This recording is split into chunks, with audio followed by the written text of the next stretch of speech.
Γεια σας, είμαι η Χαρά, είμαι γεωπόνος και σας καλωσορίζω στο κανάλι μου. Μιας λοιπόν και φτάσαμε στο τέλος της καλοκαιρινής περίοδου, θα ήθελα να σας δείξω την βασική ανάπτυξη που είχαμε αυτό το καλοκαίρι. Έχω κάτι έτσι πολύ ωραία μικρά διαμαντάκια. Ας ξεκινήσουμε εδώ πέρα με την Black Diamond, η οποία είχε ένα απίστευτο glow up, να το πω έτσι.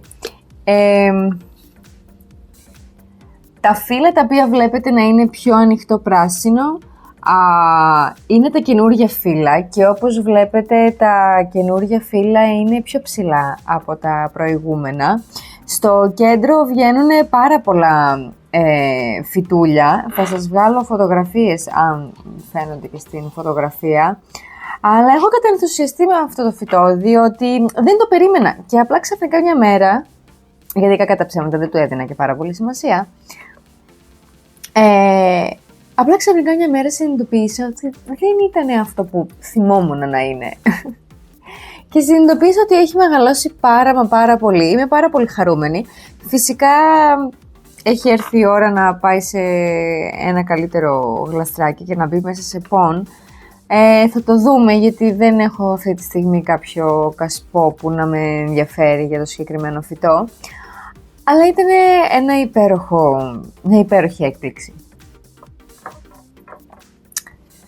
Δείτε πόσο πολύ έχει ψηλώσει το φιλόδεντρο.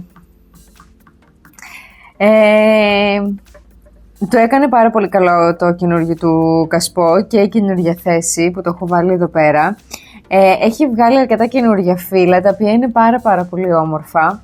Αυτό εδώ πέρα είναι το καινούργιο, το τελευταίο που έβγαλε. Και ψηλώνει πολύ όμορφα, πάει προς τα πάνω. Βλέπω βέβαια αυτά τα ριζάκια εδώ πέρα τα οποία έχουν ανάγκη να πιαστούν από κάτι, την οποία δεν θα την ολοκληρώσουμε αυτή την ανάγκη, τέλος πάντων. Αλλά πάει πάρα πολύ ωραία. Όντως, τελικά, αν θυμάστε, σας είχα πει ότι δεν είμαι σίγουρη για το πόσα φυτούλια είναι εδώ πέρα. Μάλλον πρέπει να είναι ένα, το οποίο απλά έχει χωρίσει σε 2-3. Οπότε όλα εντάξει. Και ψηλώνει.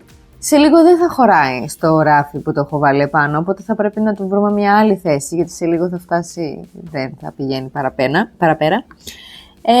Αλλά είναι πανέμορφο, ήταν μια από τις πιο ωραίες αγορές νομίζω που έχω κάνει και είμαι πάρα πολύ ενθουσιασμένη γι' αυτό, περιμένω να δω ακόμα τι ωραία φύλλα θα βγάλει.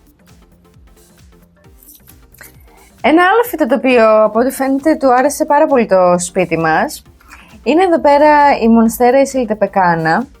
Μεγαλώνει μόνη της πρακτικά, λίγο νερό της βάζω, δεν τη βλέπει καν, θεωρώ, το φως που θα έπρεπε να τη βλέπει. Και είναι πάρα πολύ όμορφη, δεν έχουν κάτι, πώς να το πω, τα φύλλα της έχουν ένα πολύ συγκεκριμένο σχήμα και χρώμα και έτσι, μια πολύ συγκεκριμένη όψη. Είναι πάρα πολύ ωραία, μονότονη, με την καλή έννοια το λέω. Και μου αρέσει πάρα πολύ αυτό το φυτό, βλέπω ότι είναι και πρισμένα εδώ πέρα τα ριζάκια ή σίγουρα θέλει οπωσδήποτε ένα καινούριο κασπό γιατί είναι ακόμα στο γλαστράκι από το φυτόριο και... σκοπεύω να της το δώσω σύντομα, θα δω τώρα ίσως κάποια στιγμή κάνουμε μια αγορά σε κασπό και κάνουμε κάποιες μεταφυτεύσεις πριν έρθει ο χειμώνας. Οπότε ναι, και αυτό ήταν μια πάρα πολύ έτσι ωραία έκπληξη και είμαι πάρα πολύ χαρούμενη που αρέσει το σπίτι μας σε αυτό το φυτό. Θυμάστε φαντάζομαι την Golden Honey, η οποία χωρίς να το θέλω και χωρίς να τρελαίνομαι γι' αυτό, έβγαλε ένα καινούργιο μωρό εδώ πέρα, οπότε τώρα είναι 2 φυτούλια. Το δεύτερο το μωρό εδώ έχει μεγαλώσει πάρα πολύ και θα συνεχίσει να μεγαλώνει από ό,τι βλέπω. Δεν είναι ότι είναι άσχημο, ίσα ίσα που σας είπα ότι έτσι κάνει αυτό το φυτό, βγάζει φυτά γύρω και γίνεται ένα ωραίο έτσι, πώς το λένε, μπουκέτο. Απλά είναι δύσκολο σε αυτό εδώ πέρα το κασπό. Τώρα δεν βλέπω να βγαίνει κάτι άλλο. Οπότε προς το παρόν είμαστε safe. Αλλά ναι, άμα δω κάτι να βγαίνει ένα ακόμα μωρό θα πρέπει να αλλάξουμε σίγουρα το κασπό γιατί δεν θα έχει χώρο και θα πάει στραβά το όλο θέμα. Αλλά η ανάπτυξη ήταν πάρα πολύ όμορφη, εν τέλει πήγαν όλα καλά και είναι ωραίο.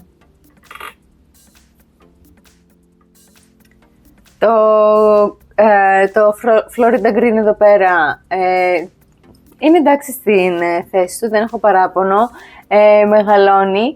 Πάλι πήγε να μου κάνει μαλαγανιά με αυτό εδώ πέρα το φύλλο, το οποίο όταν άνοιξε ήταν ήδη σπασμένο. Ο μίσχος ήταν ήδη σπασμένος γιατί δεν είχε τη δύναμη το φύλλο να ξετυλιχτεί, οπότε έσπασε. Αλλά κατευθείαν γρήγορα το άνοιξα και πουλώθηκε η πληγή. Θα σας βάλω φωτογραφία να το δείτε. Οπότε έχει βγάλει 2 φύλλα και πάει για το τρίτο. Δεν είναι τόσο μεγάλα τα φύλλα όσο περίμενα ότι θα είναι. Θεωρούσα ότι αν θα έχουν πιο έντονο φως θα γίνουν λίγο πιο μεγάλα, αλλά δεν έχει φτάσει σε αυτό το στάδιο. It's okay, it's fine, φαντάζομαι θα το δούμε πώς θα πάει στο μέλλον. Λοιπόν, εδώ πέρα βλέπετε το καινούργιο φύλλο της στρελίτσιας, όπου μπορούμε να δούμε το μέγεθός του. Ακόμα δεν έχει ψηλώσει τελείως. Η αλήθεια είναι ότι νομίζω ότι έχει αργήσει λίγο και με αγχώνει, γιατί δεν θα ήθελα σίγουρα να μείνει έτσι. Αλλά θα του δώσουμε τον χρόνο και τον χώρο που ίσως χρειάζεται, έτσι ώστε να πάρει τα πάνω του. Και το άλλο που θέλω να σας δείξω είναι εδώ πέρα τη Διοσκορέα, την οποία αν θυμάστε την είχαμε βάλει σε αυτό εδώ πέρα το σημείο με το κλαράκι από την θάλασσα. Και όπως βλέπετε το vine εδώ πέρα, η περικοκλάδα τέλος πάντων, έχει μεγαλώσει πάρα πολύ, την έχω τυλίξει πολλές φορές γύρω. Εδώ πέρα δεν το πρόλαβα, μου διέφυγε, οπότε έχει κάνει αυτήν εδώ πέρα τη θηλιά, την οποία θα προσπαθήσω να την ξετυλίξω και να την ξανατυλίξω από πάνω για να βγει πιο ομοιόμορφο. Βλέπω πολλά μικρά φυλαράκια τα οποία ακόμα δεν έχουν ανοίξει, αλλά φαντάζομαι ότι θα ανοίξουν σύντομα. Είμαι πάρα πολύ χαρούμενη γι' αυτό. Και θέλω να δω πραγματικά πώς θα είναι όλες αυτές οι μικρές πράσινες καρδούλες πάνω σε αυτή την σύνθεση. Είμαι πάρα πολύ χαρούμενη. Γενικά υπήρχε πολλή ανάπτυξη αυτό το καλοκαίρι. Δεν μπορώ να σας τη δείξω όλη πρακτικά και να σας δείξω το κάθε ένα φύλλο το οποίο έχει μεγαλώσει. Θα σας βάλω κάποιες φωτογραφίες όμως από κάποια έτσι πολύ εντυπωσιακά φύλλα τα οποία έχουμε, κανένα 2-3. Ήταν νομίζω μια πολύ καλή περίοδος για όλα μας τα φυτά και ίσως θα μπορούσε να ήταν και λίγο καλύτερη αν είχα εγώ τον χρόνο που θα έπρεπε να έχω, έτσι ώστε να τα ποτίζω λίγο περισσότερο, να τα φροντίζω λίγο περισσότερο. Το θετικό της υπόθεσης είναι ότι πέρυσι η συλλογή είχε άκαρη, αν είσαστε από πέρυσι εδώ θα το θυμάστε ότι το έλεγα. Ενώ φέτος δεν έχω δει ούτε ένα μπιμπικάκι και δεν ξέρω πώς έγινε αυτό, αλλά έγινε και είμαι ok με αυτό. Μακάρι να είναι κάθε καλοκαίρι το ίδιο, γιατί τα άκαρη βγαίνουν το καλοκαίρι. Οπότε ναι, είμαι πολύ χαρούμενη με όλα, είμαι πολύ χαρούμενη με την φάση στην οποία βρίσκεται αυτή τη στιγμή η συλλογή και ελπίζω να έχουμε έναν καλό χειμώνα, γιατί συνήθως τον χειμώνα γίνονται κάποια στραβά πράγματα. Οπότε αυτά από εμένα. Ελπίζω και τα δικά σας φυτά να μεγαλώνουν όμορφα. Ελπίζω να σας κράτησα επίσης πολύ καλή παρέα. Θα σας δώσω το επόμενο βίντεο. Να σας θυμίσω να κάνετε follow, like και subscribe για περισσότερο περιεχόμενο. Είμαι η Χαρά και θα σας δώσω το επόμενο βίντεο. Γεια σας!